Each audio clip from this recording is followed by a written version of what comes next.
বন্ধুরা, আজকে তোমাদেরকে আমি একটা ক্ষেত দেখাতে যাচ্ছি। সুন্দর একটা বাগান, চলো দেখতে থাকো তোমরা। আমার হাতে আছে একটা শাক। এই শাকটা আমি ভেবেছিলাম যে এটা বার্মি শাক, মানে বাচ্চাদের ব্রেনের জন্য, কিন্তু না, এই শাকটা বলছে যে এটা একটু টক টক লাগে খেতে। তা আমি কোনোদিন খাইনি, তো এই শাকটা বানাতে হবে, তার জন্য হাতে করে তুলে নিয়েছি কতগুলো। আর এখানে তোমাদেরকে আমি আমাদের বাগানটা দেখাচ্ছি, কত কিছু আছে বাগানে।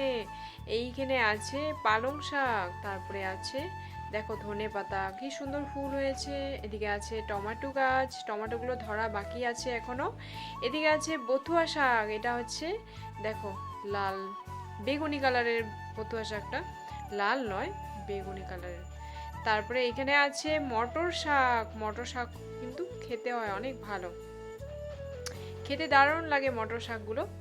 আর মটর এখনো ধরেনি, একটু সময় লাগবে। গাছগুলো কিন্তু অনেক মাত্রা বড় হয়ে গেছে, কিন্তু এখনো ধরেনি, হয়তো ধরবে কিছুদিন মধ্যেই, আর বেশি দিন বাকি নেই।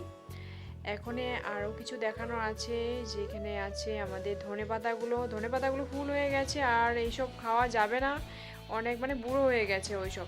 এখানে একটা মিষ্টি কুমড়োর গাছ উঠেছে সুন্দর করে, এই ক্ষেতটা সুন্দর করে মানে যত্ন করে, তার জন্য কিন্তু অনেক কিছু এখানে হয়েছে। দেখো এখানে আছে এইসব হচ্ছে কাঁচা চানা, মানে মটর মটর বলা হয়, কাঁচা বুট, কাঁচা চানা, মটর বলে অনেকে। তো এটা এখানে হয়েছে, সুন্দর গাছ হয়েছে, এখনো ভালো করে জিনিসটা হয়নি ভেতরে ফলটা। আর এখানে কুলের গাছ আছে, ধনেপাতা গাছের সাথে আছে আমাদের মানে এগুলা কি বলে রক্তগেন্দা, মানে রক্তগেন্দাগুলো হয়েছে, কি সুন্দর দেখো ফুলগুলো ফুটেছে, মানে এত সুন্দর করে লাগিয়েছে মাসি, গাছগুলো কিন্তু অনেক সুন্দরভাবে হয়েছে। আর এখানে আছে আমাদের আলুর ক্ষেত, দেখো কত সুন্দর আলুর গাছগুলো, কি সুন্দর করে লাইন লাইন করে হয়েছে গাছগুলো, দেখতেও তো ভালো লাগে তাই না। আর এখানে আছে আমাদের এমনি হলুদ গেন্দাগুলো, আর কিছু কলা গাছ লাগানো আছে ক্ষেতের মধ্যে।